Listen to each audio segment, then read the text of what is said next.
security situation at the Oriire local government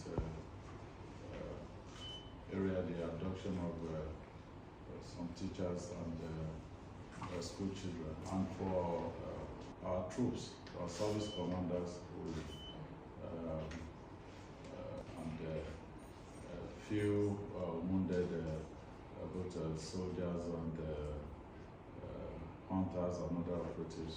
They are recovering fully, and the government will continue to take responsibility for ensuring that they fully recover and look after their medical bills.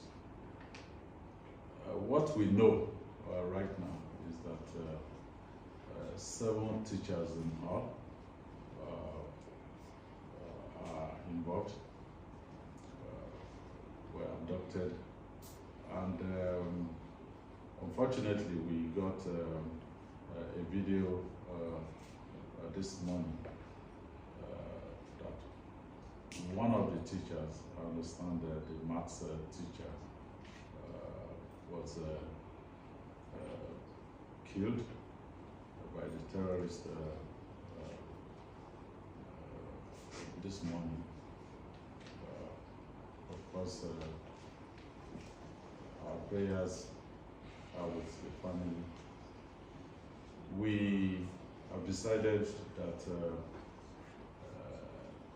we will adopt not just the kinetic approach. There's been a lot of threats. There has been a lot of our leaders and elders, religious elders, especially the Baptist convention, because one of the schools involved is a Baptist school. I want to appeal.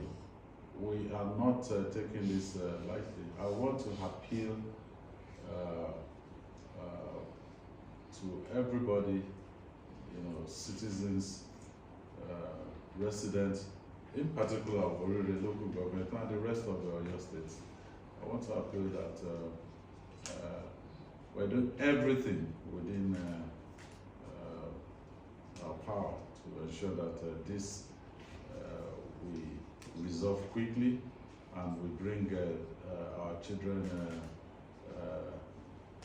back safely. But it is a very difficult and challenging situation.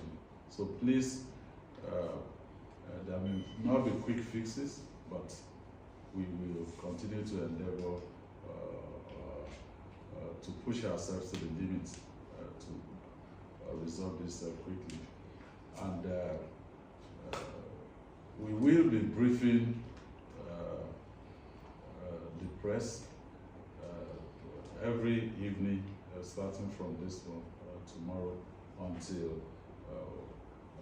more information becomes available. So that's where we are right now. If you have any questions.